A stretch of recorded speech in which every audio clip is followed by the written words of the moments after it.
Welcome back to the Lead with Courage podcast. We've got Cherie and Andy with you today.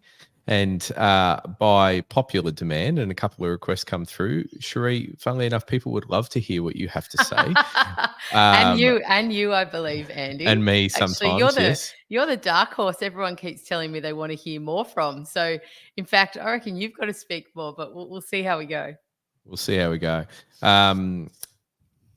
Today, we thought we'd talk about leadership styles, specifically in the workplace and how they mix. And we have quite a unique example, I guess, with you and I in particular, both working in Luminate and being, I guess, co-runners of Luminate, if you want to call it that. And we both have very different roles in the business as we do in the house, and we both approach tasks and both approach opportunities with a very different lens, I think it would be fair to say. Do we? Might be news to you, but in my view, that we absolutely do. And I thought we could maybe talk through the nuance of that a little bit and some of the things that we use to, I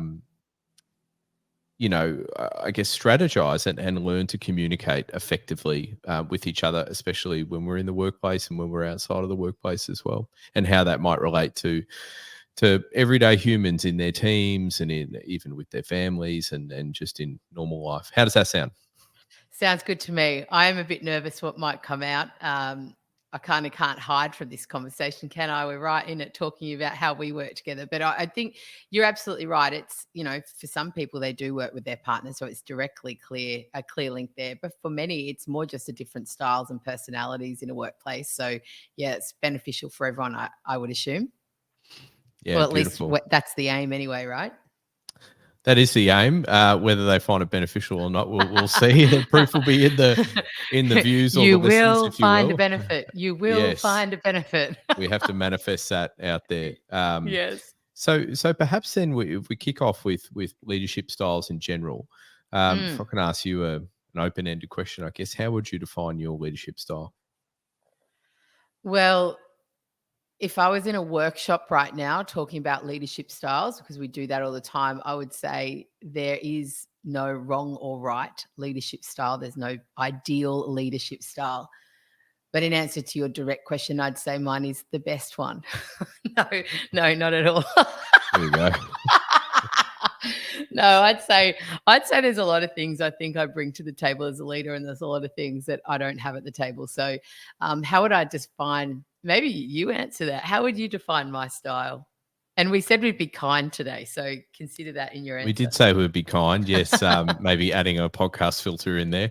I would describe yours as very kind of leading with empathy first and leading with the human connection side of things first. I sort of feel like before you approach any task, before you deal with any challenge, there's the how is this going to land from a human point of view approach that you apply to it. So and it's one of the things that I love about you, because it's totally different to me, as we'll find out shortly.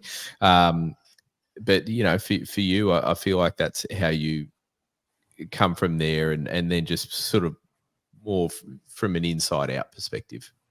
Thank you. I like to hear that. I would say, yeah, I would agree. I'd say that my leadership style as well is that just always adapting and changing. Like, I think that flexibility and variety and new ideas and trying new things and running fast is something I really enjoy, or I get a lot from. That has its upsides and downsides for sure. But I'd say, yeah, probably I would like to think that my style is also very collaborative and really, like, it is, like you said, that human. So it's always about, I don't believe I've got all the answers. I've always have an opinion on, give on feedback and different things, but I don't have all the answers. So I think it's a collaborative approach, and just always wanting to be better. I don't settle for things at all. So yeah, I'd say that's a little bit of my style.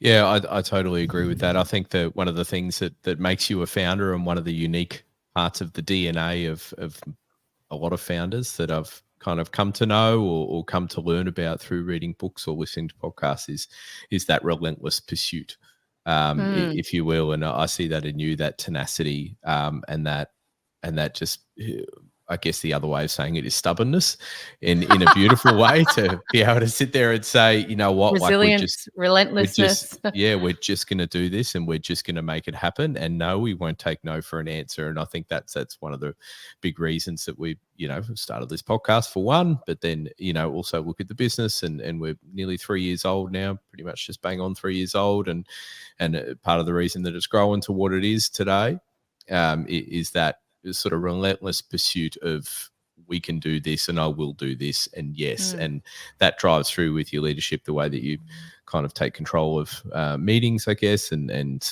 probably part of the reason that we're in the kind of business that we are as well, in terms of helping companies develop their people, creating incredible cultures that leave a legacy behind in businesses as well, and working with businesses to understand what their culture looks like is sort of bringing that, I guess, innate expertise and that passion of yours through. Thank you. And like I did, we'll jump onto you in a second. I did say that, there's things I bring to the table and things that I don't. And it's really interesting, because I feel like it's taken a long time for me to get to a place where I'm really comfortable with my natural style being enough.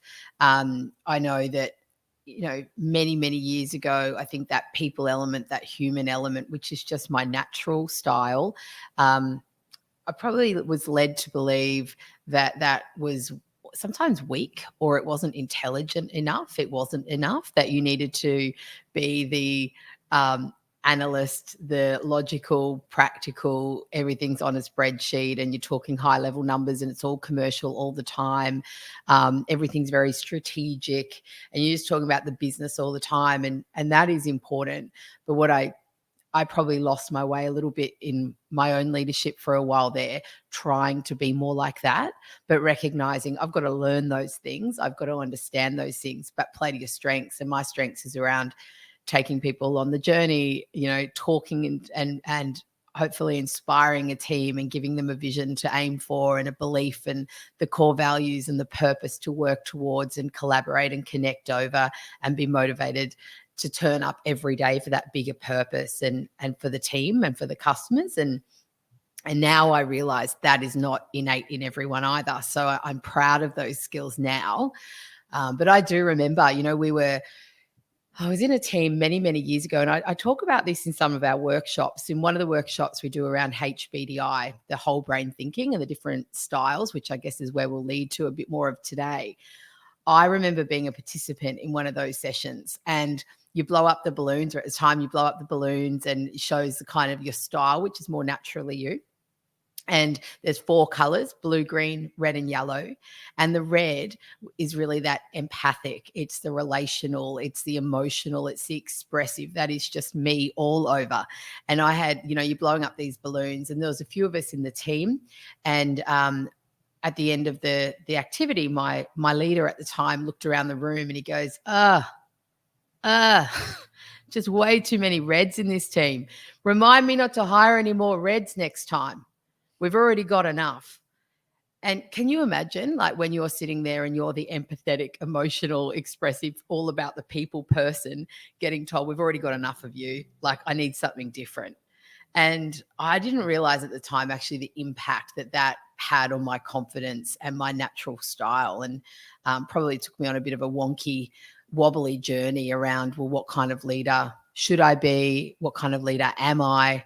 And I guess that's the beauty of those tools in a way, but it's also the warning sign. I share that story often, because if we don't use these tools and talking about leadership styles in a really embracing your strengths perspective, it can leave some pretty damaging, like, not enoughness for people, and almost putting down the traits of others that we need. And I think that's where we call it whole brain thinking with the HBDI. It is the whole brain approach. And my profile, if those familiar with the profiling tool, that red I've just explained, and the second part of my profile that's my strongest is yellow, which is really big picture. It's visionary. It's that entrepreneurial. It's the creative and fun and spontaneous, and everything's just like, don't give me too much detail. Let's just go for the big picture. And that's me. And then on the other side if you flip that HBDI preference, is you. Like you and me are the exact whole brain, your two preferences. And I think for those who aren't as familiar with the HBDI, the opposite for the red is the blue, which is the analytical, the logical, very much the commercial and numbers based. It's all about facts, not feelings.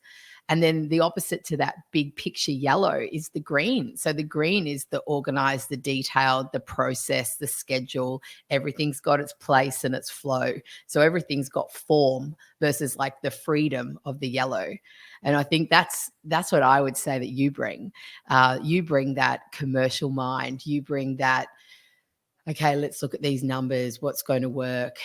What are the levers we need to pull from a commercial standpoint? And then the process side of things, right? Well, Shez, it's great you want to run a podcast and inspire people and bring in these guests and make these great connections, but how's it going to work? How are we going to schedule it? What systems do we use? How much will all of this cost? How much time will it take? And I sit there and go, I don't know, but it will be a really great idea.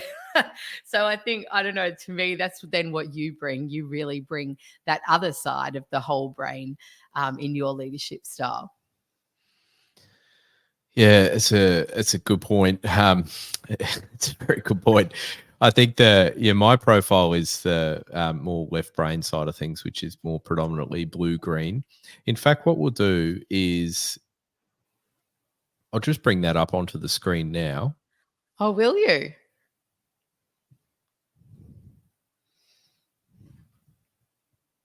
I love these tools as you bring it up. Like there's an element where it talks about under pressure. And I really find that question is quite profound, really, because when are we not under pressure? Let's be real. You know, if you're in business or you're in your job, you've got a family, you've got different responsibilities outside of work. Like when are we not under pressure these days? So being aware of where you go under pressure and how that changes is pretty critical. It is totally critical. All right. I've got it I'm up nervous. here now. Yours or mine? I've got mine. Given All that right. this is slightly on the ambitious side, given that I've not used this before nor tried to do this, but I'll just get it up here. You're all good. You're all good. I can give you a personal debrief, HBDI debrief on the pod. I think as you bring it up, you know, it is such an important element to know. You know, a big believer, like focusing on your strengths, know what you do bring to the team and know that it's contributes. And it is challenging if your style is maybe not the dominant style in a team. So, you know, previously I've been in teams where there has been a lot of red. So there's a lot of, oh, here we go. Beautiful. 1122. Here we go. So this is me in a nutshell. I did this back in 2021. I have to say Beautiful. I probably haven't changed that much since then. And if I was honest, I'd probably be more left leaning than anything. Yeah. So and Keep it there so I can. Yeah, that's great. Yeah, so that's me in a nutshell. So it is absolutely kind of analytics and numbers based first. I've learnt over most of my life to gut check quite a lot because more I'll lean towards the, I guess what does the facts say? What does the numbers say? Similarly, when someone presents an idea, like you, my beautiful wife and business partner, when you present an idea, the first thing I'll think of is the process, which is the green side. It's the how are we going to get there? What's going to need to happen for us to get there? Does this system talk to that system? How do we execute? How long do we have? And then the blue marries that up with what does the numbers say? Yeah. And Andy, like maybe not everyone will see the video. Maybe they can tune in and have a look around 14 minutes. You can see this. But even as you're describing this, and you can see in your picture on the video where under pressure, that dotted line, the other shape, if you like, you drop in your yellow and you pick up in that green. The yellow being the big picture, the ideas, the spontaneity, taking risk. They're huge elements of the yellow. So your risk taking and your spontaneity drops, and the big picture, how can we do it? Then it turns into, I guess, the the dream, if you like, and then the green is the execution. And the green, one of the key words they use is safekeeping. So the green really preference is not to take big risks. It's to really, make sure everything's got its place and its process and it's scheduled and it's planned and it's detailed. And not all of those words will resonate with everyone. So for example, I know you wouldn't necessarily connect to the word detailed, but process and strategy. It's the same with the red, for example.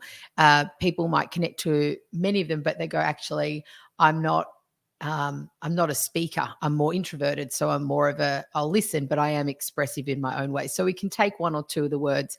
And I love that in the HBDI app, there's actually what they call clusters. So it shows you the keywords for each quadrant that stand out specifically for your profile. And so, yeah, even as you're describing that, like when you're like, well, what about this? What about that? Like I'm having an amygdala hijack. Like I'm having my emotional reaction going, look, stop with all the reasons why it can't happen and let's make it happen. But you never said it can't. It's just the process you need to go through. And I think that is the key. That's the magic for leaders, is to recognize just because Andy will feel more comfort understanding the scheduling, the process and what needs to happen, then I've got to be flexible to allow you to get that. Likewise, if I want to sit in the meeting and brainstorm and just talk out my thoughts and my feelings to come up with an idea, kind of like you've got to give me the space to do that too, because then I'm in my genius and in my strength place. And eventually it's like yin and yang, isn't it? Eventually. And for us, it's always interesting because then you add another layer of familiarity of marriage on. But it really is in any workplace, is recognizing we need all that. Because if we only walked around with these big picture ideas and all these wonderful things we could do, it probably wouldn't get done. But if also, conversely, if we only looked at, well, there's no schedule and how would we do it? It's not possible because we haven't got all the information, all the ducks are in a row, and we don't take any risks and just start, then nothing would happen either. So the two, and this same with the red and the blue perspectives. Totally. If it was for me, I feel like most founders of businesses and, would sit in more the right brain side of things, especially in that maybe that yellow quadrant a lot of the time. Yeah, and often yellow blue as well. Yeah, very yellow often. blue. Yeah. So the commercial, analytical, and the big ideas. Yeah, if it was up to me to start a business, like we'd just never get past, the basics of how's this going to work, what do the dollars look like, what do the cents look like, how's You'd this have an system going to ABN work, and a what's bank this structure? account. Yeah, totally. Like those things I do because they're quite process driven and I like that. But the origination of ideas is absolutely not my strong suit. I'm very quite critical. So if ideas come up that I don't love, then, or I just can't, it's not that I don't love them necessarily because I don't want to shut them down, but it's just more if I can't see how they satisfy the analytical and maybe I could just, just for clarity, you mentioned those other key words. I scroll through to the second page here and people can actually see when I filled this out, I was a category, or I put my occupation as a category manager, which was from a previous life, which is probably lends a lot to that kind of role where it's quite analytical. It's quite, critical, logical, sequential. Yeah. Yes. All those words there, and then not too many of the intuitive. yellows. You've got intuitive, which falls in red and yellow combined, which is what you said about the gut check. You've learned to do the gut check. So that sounds really consistent with how you've described yourself. Yeah, absolutely. So that's sort of how it all comes out. I testify to the energy level. I am absolutely the day. I sort of peak in the morning and I fall relatively flat by mid-afternoon. And then I definitely struggle coming alive. And you come alive, mid-afternoon into the evening. So, so it's an interesting one. This is just one of the three tools that we use, and maybe we'll record another podcast at another time talking about the other two tools being Myers-Briggs and DISC as well. Yeah. So this one, and we run these for individuals with a debrief, or we run them for teams as well, which is a great way to do a planning day, or, if you're onboarding it through a team in particular, then I feel like that can work fairly well in terms of how that works. So Yeah, and it's a good point. I mean, if your camera was tilted ever so slightly down, you'd see your LSKD shirt, and it's on my drink bottle. With our friends at LSKDs is a prime example. I think about team and also onboarding. It's a tool that they use, as we know, that they use it as an onboarding tool and upskilling all of their team as part of when they start, just so they know where they fit.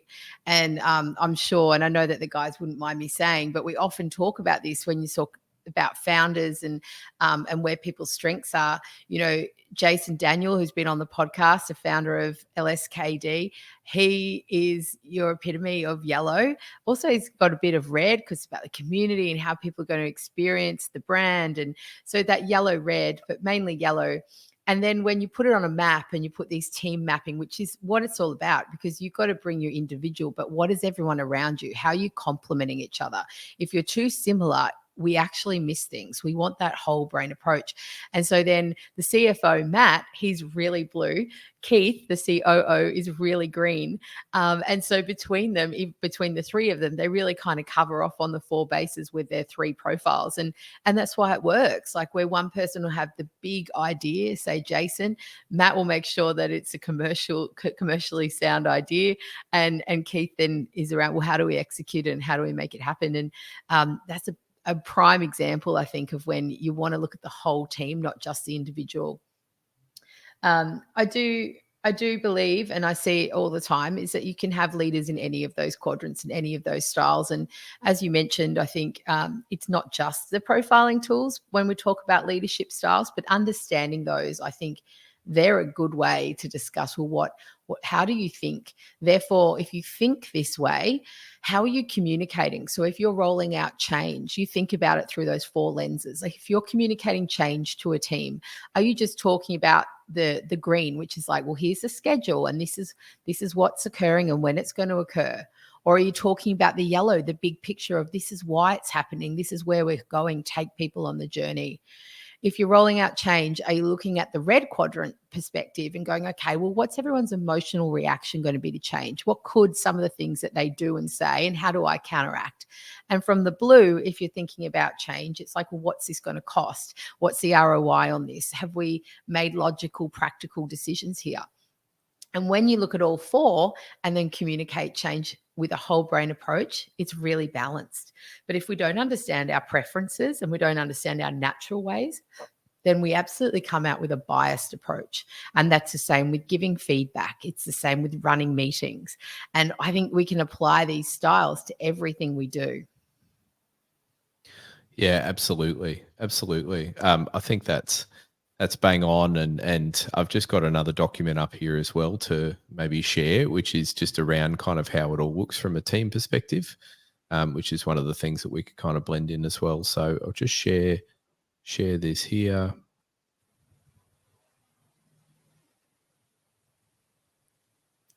Yeah, fantastic. So here's an example of a team effectiveness dashboard, which we use with our partners at Herrmann. So goes through really the ins and outs in terms of the summaries of what the team is. There's lots of data, lots of great things in here just to show averages of where teams sit. And I think this can be used quite effectively, when layered with goals and KPIs in terms of what talks to each team.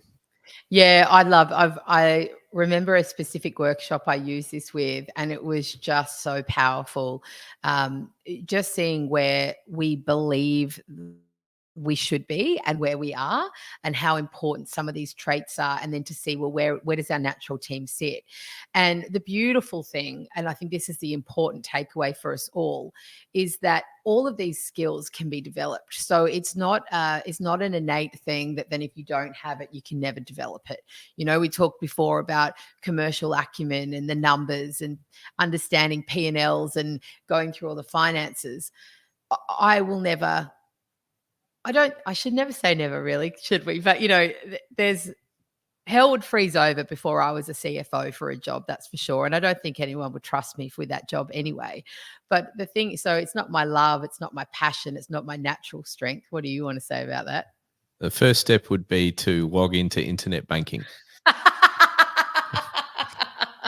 and I maybe know another formula other than equals sum from an Excel perspective. But in all seriousness, you know, your IQ, you are one of the most intelligent people I know. You could do 1,000 of those personality tests or IQ tests, and you will come out being totally sharp. So it's not that you can't apply it; it's that your energy is better used, spent doing things that you love, that come naturally to you, and that sort of thing. Well, thank you. And I think that's the point, right? So if people are sitting here and hearing those, even just using the HBDI tool as the example, they go, oh, that yellow is not really me. But it's not to say you can't do it. Of course you can. If you blocked out some time in your diary and had one question to ponder with a group of people and said, okay, what's the one challenge we can solve in our business? Or if we were to do one thing differently for our customers, what could it be? And you sit in a room or in an outdoor space that might be a bit more inspiring with a group of people, of course you can contribute to that. It just might not be your idea of fun. So it's just making sure that we also don't use these preferences as a crutch or an excuse, because it would be really easy for me to say, well, I don't want to do that. Like, I don't want to talk about the execution and the plan because I'm not as green as you guys. But you got to call BS on that, because really, like, we've all got a whole brain, and yes, we've got some geniuses or some strengths that we can leverage off, but we can develop the skills when they're needed. Yeah, beautiful. Thank you. Well, I think we have covered the world of, I guess, whole brain thinking. Unless you think that there's more to contribute, maybe here we could, you know, dig deeper into how that applies in our household and how that applies in our workplace as well. But I think for now, it sort of feels like we've touched on that quite nicely. Yeah, I think so. I guess my takeaway here is, you know, leverage your strengths, believe in what you do bring to the table, because all workplaces and all teams need all of it. So whatever you've got, bring that with confidence, and also just keep your mind on your blind spots. What maybe isn't your strength is then leverage people around you, get them to bring that out in you and really make the most of it.